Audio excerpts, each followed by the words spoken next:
यस भिडियोमा चाहिँ मैले प्लान्ट एनाटोमीको बारेमा कुरा गर्दैछु। यो प्लान्ट एनाटोमीबाट चाहिँ हामीलाई लङ क्वेसन र सर्ट क्वेसन पनि सोध्छ है। हेरौँ सुरुमा टिस्यु कन्सेप्ट। हामीले यसमा सुरुमा के जान्नुपर्छ भन्दा टिस्युको कन्सेप्ट जान्नुपर्छ। जस्तै एनाटोमी भनेको त इन्टरनल स्टडी भयो हो। त्यसमा पनि अब हामीले कन्सेप्ट टिस्युको कन्सेप्ट जान्नु पर्यो। टिस्यु भने चाहिँ के हो भन्दाखेरि group of cell having common or similar function and common origin है। हामीले सेम भन्नु र सिमिलर भन्नु चाहिँ फरक कुरा है। सेम भनेको चाहिँ उस्तै उस्तै भयो, सिमिलर भन्ने सेम भनेको उस्तै भयो, सिमिलर भनेको उस्तै भयो है।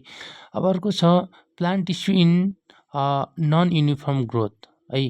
के हुनुपर्छ भन्दाखेरि प्लान्ट टिस्यु भनेको नन युनिफर्म ग्रोथ हुन्छ। जस्तै तपाईँले एनिमल टिस्युको कुरा गर्नुहुन्छ भने जस्तै फर इक्जाम्पल जस्तै मान्छेको लेफ्ट ह्यान्ड छ भने राइट ह्यान्ड पनि हुन्छ हो।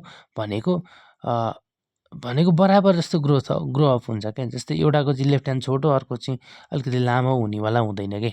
मान्छे एनिमलमा चाहिँ युनिफर्म ग्रोथ हुन्छ। जस्तै प्लान्टमा चाहिँ के हुन्छ भन्दाखेरि जस्तै हामीले दुइटै ब्रान्चको कुरा गर्दाखेरि पनि एउटा ब्रान्च चाहिँ अलिकति लामो, अलिकति पर, अलिकति टिप पार्ट अलिकति इलोङ्गेसन भएको हुन्छ। अर्को चाहिँ के हुन्छ भन्दाखेरि अलिक सर्ट पनि हुनसक्छ नि त। भनेपछि यो प्लान्ट टिस्युमा चाहिँ युनिफर्म ग्रोथ चाहिँ हुँदैन। यति कुरा हामीले बुझ्यौँ। अर्को छ एनिमलमा चाहिँ युनिफर्म ग्रोथ हुन्छ। यो कन्सेप्ट बुझिहाल्नु भयो। प्लान्ट टिस्यु, प्लान्ट टिस्युलाई पनि के गरेको छ भन्दाखेरि फर्दर मोर 2 टाइप्समा डिभाइड गरेको छ। एउटा meristematic tissue, meristematic tissue and permanent tissue. अब तपाईँहरूको मेरिस्मेटिक टिस्युको कुरा गर्नुहुन्छ भने एभ्री इयर यहाँबाट 5 मार्क्सको क्वेसन सोधिरहेको छ मेरिस्मेटिक टिस्युबाट। यहाँ पर्मानेन्ट टिस्युबाट पनि के छ भन्दाखेरि लगभग 10 मार्क्सको लङ क्वेसन सोधिरहेको छ है। यहाँ 10 मार्क्सको लङ क्वेसन 95% सोध्ने चान्स छ र 5% एज यो रिक्स। अब यस्तै गरी अब हामी अर्कोमा जाउँ। मेरिस्मेटिक टिस्युको बारेमा हेरौँ है त। Cell division rapid dividing cell. अब मेरिस्मेटिक भन्ने बित्तिकै सेल डिभाइडिङ गर्नको लागि क्यापेबल हो, capacity or ability to divide cell भयो। ऱ्यापिड हुन्छ, डिभिजन अफ सेल भयो। अनडिफ्रेन्टेड टिस्यु भनेको यहाँ टिस्युहरू अनडिफ्रेन्टेड हुन्छन् भनेको टिस्युहरू छुटिएका हुँदैनन् क्या। जस्तै एनिमल टिस्युमा चाहिँ के हुन्छ भन्दाखेरि स्पेसिफिक छुट्टिएको हुन्छ, यसले यो फङ्सन गर्ने, यसले यो फङ्सन गर्ने भन्ने हुन्छ। त्यो त किनकि पर्मानेन्टमा गइसकेको हुन्छ पछिपट्टि। तर यहाँ त के हुन्छ भन्दा ऱ्यापिडली सेल डिभिजन भइरहेको हुन्छ र कुन टिस्युले के काम गर्ने भने त्यो डिफ्रेन्सै भएको हुँदैन क्या, छुट्टिएको हुँदैन। के फङ्सन गर्ने, कसो गर्ने भने ठ्याक्कै छुट्टिएको हुँदैन भने त्यसलाई हामीले के भनिन्छ अनडिफ्रेन्टेड टिस्यु भन्ने भयो। अर्को छ capability of the cell division. अब मेरिस्मेटिक टिस्युले के गर्छ भन्दाखेरि सेल डिभिजनको क्यापेबिलिटी राख्छ। Store food is absent. अब यहाँ के हुन्छ भन्दाखेरि फुड स्टोरेजै एब्सेन्ट हुन्छ, किनकि मेटाबोलिक एक्टिभिटी ऱ्यापिडली भइरहेको हुन्छ। ऱ्यापिडली मेटाबोलिक एक्टिभिटिज हुन्छ भने त त्यहाँ अब के हुन्छ भन्दाखेरि सर्कुलेसन तलदेखि माथिसम्म भइरहेको हुन्छ भनेपछि यहाँ त के हुँदैन भन्दाखेरि फुड स्टोर गर्ने नै सक्दैन। यसले फुड स्टोर गर्ने क्यापेसिटी के हुन्छ एब्सेन्ट हुन्छ due to the high rate of metabolism. किन भनेर सोध्यो भने due to the high rate of metabolism एक्टिभिटीले गर्दाखेरि फुड स्टोर गर्दैन। अर्को छ मेरिस्मेटिकको वाल के हुन्छ थिन वाल हुन्छ। वाल चाहिँ कस्तो हुने भयो थिन हुने, पातलो खाले वाल हुने भयो। कम्प्याक्टली एरेन्ज। अब के हुन्छ भन्दाखेरि सेलहरू छन् नि, यो सेल एक अर्कासँग हेर्नुहोस् न इन्टरसेलुलर स्पेस नराखिकन के हुन्छ भन्दाखेरि कुनै पनि ग्याप नराखिकन एक अर्कासँग एरेन्ज भएर बसेको छ भने त्यसलाई चाहिँ हामीले कम्प्याक्टली एरेन्ज भनिन्छ। Meristematic tissue are the compactly arrange.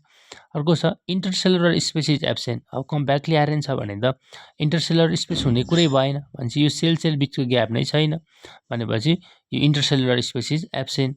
अर्को छ इम्याच्योर। अब भर्खर त डेभलप हुँदैछ, ऱ्यापिडली डिभिजन हुँदैछ भने त म्याच्योर हुने त कुरा भएन भनेपछि हामीले के भन्न सक्यो इम्याच्योर भन्न सक्यो।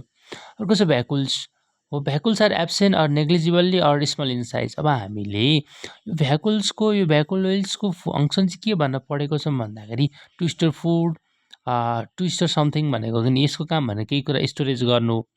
अब यहाँ मेटाबोलिक एक्टिभिटिज भइरहेको छ भनेपछि त्यहाँ त अब त्यो फुड स्टोर गर्ने उसको नै छैन भनेपछि भ्याकुल्स त एब्सेन्ट नै हुने भयो। किनकि भ्याकुल्सको काम भनेर फुड स्टोर गर्ने, अब यहाँ फुडै स्टोर हुँदैन भने त भ्याकुल्स त एब्सेन्ट, भ्याकुल त प्रेजेन्ट भएर काम छैन भनेपछि भ्याकुल्स के हुँदो रहेछ एब्सेन्ट हुँदो रहेछ। अर्को छ प्रोमिनेन्ट न्युक्लियस भनेको प्रोमिनेन्ट न्युक्लियस भनेको क्यारियोकाइनेसिस। जस्तै क्यारियोकाइनेसिस भनेको के हो डिभिजन अफ न्युक्लियस भनेपछि यहाँ सेल डिभाइड भएर टिस्यु र टिस्यु फर्दर मोर डिभाइड भइरहँदाखेरि यहाँ सेलभित्र के को डिभिजन भइरहेको छ भन्दाखेरि न्युक्लियसको डिभिजन भइरहेको छ भनेपछि हामीले यसलाई क्यारियोकाइनेसिस सेल डिभिजन भन्न सकिन्छ। क्यारियोकाइनेसिस भन्न सक्यो। अर्को छ डेन्स साइटोप्लाज्मा। अब यसरी यो टिस्युहरू एकदम कम्प्याक्टली एरेन्ज भएका छन् भने चाहिँ साइटोप्लाज्मा के भयो, डेन्स नै हुने भयो। अर्को रहेको छ highly wall is made of cellulose and hemicellulose. अब सेलुलोजले हेमिसेलुलोजले छ नि यिनीहरूले चाहिँ के गरेका हुन्छन् भन्दाखेरि सेल वाल बनाएका हुन्छन्। अर्को छ highly metabolic rate, high metabolic rate अघि नै कुरा गरिरहेको छ।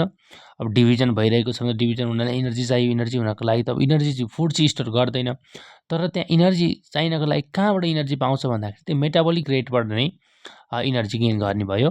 अर्को छ पर्मानेन्ट टिस्यु। अब यो पर्मानेन्ट टिस्यु भनेको cell do not divide further. त्यस्तो सेल जो चाहिँ फर्दर डिभाइड हुँदैन भने त्यसलाई हामीले पर्मानेन्ट टिस्यु भनिन्छ। अब तपाईँहरूलाई यहाँनिर भेरी सर्ट क्वेसनमा सोध्न सक्छ है। जस्तै मेरिस्मेटिक टिस्यु पर्मानेन्टमा चेन्ज हुन्छ र यस्तो कन्डिसन पनि आउँछ जहाँ फेरि त्यो पर्मानेन्ट टिस्युले चाहिँ फेरि आफूलाई चाहिँ सेल डिभिजनको क्यापेबल बनाएर फेरि मेरिस्मेटिकमा चेन्ज गर्छ। यस्तो बेलामा हामीले के भनिन्छ भन्दाखेरि जस्तै मेरिस्मेटिक टिस्यु भनेको अनडिफ्रेन्टेड सेलहरू हुन्छन्। यसमा चाहिँ सेलहरू डिफ्रेन्सिएसन भएका हुँदैनन्। अनि यही अनडिफ्रेन्सिएट सेलहरू चाहिँ पर्मानेन्ट टिस्युमा चेन्ज हुँदाखेरि हामीले त्यसलाई के भनिन्छ, डिडिफ्रेन्सिएसन भनिन्छ कि। भनेपछि डिडिफ्रेन्सिएसन भनेपछि अब त्यहाँ चाहिँ के भयो, एउटा फिक्स फङ्सन भयो, फिक्स मिलेर बसेको भयो। अनडिफ्रेन्सिएसन भनेको चाहिँ के भयो, फिक्स भएन, फिक्स ग्रोथ भएन। भनेको मेरिस्मेटिक टिस्यु पर्मानेन्ट टिस्युमा चेन्ज हुँदाखेरि हामीले के भनिँदो रहेछ, डिडिफ्रेन्सिएसन भनिँदो रहेछ। किनकि यहाँ अनडिफ्रेन्सिएसनबाट केमा चेन्ज भइरहेको छ, डिडिफ्रेन्सिएसनमा हो। अब फेरि यो पर्मानेन्ट त डिडिफ्रेन्सिएसन भयो। अब फेरि पर्मानेन्टबाट मेरिस्मेटिकमै चेन्ज हुन्छ भने त्यसलाई हामीले चाहिँ डिडिफ्रेन्सिएसन भनिन्छ है। यो डिफ्रेन्सिएसन भइहाल्यो। डी भनेको रिमुभल, फेरि के भयो, त्यो सेल क्यापेबल सेल डिभिजन गर्ने क्यापेसिटी चाहिँ थिएन, अब फेरि त्यसले गेन गर्यो। अब फेरि डिडिफ्रेन्सिएसन भएर के हुन्छ, फेरि यहाँ अनडिफ्रेन्सिएटेड हुन्छ। भनेको एकदम मिलेर बसेको राम्रो प्रपर फङ्सन गर्न भएको थियो। अब फेरि के हुन्छ, फेरि अनडिफ्रेन्सिएसन हुन्छ। अब के अब फेरि सेल डिभिजन यहाँ सुरु हुन्छ। यसै गरी हामीले चाहिँ पर्मानेन्ट टिस्युबाट 10 मार्क्समा सोध्दैछ। Next video I will make further more.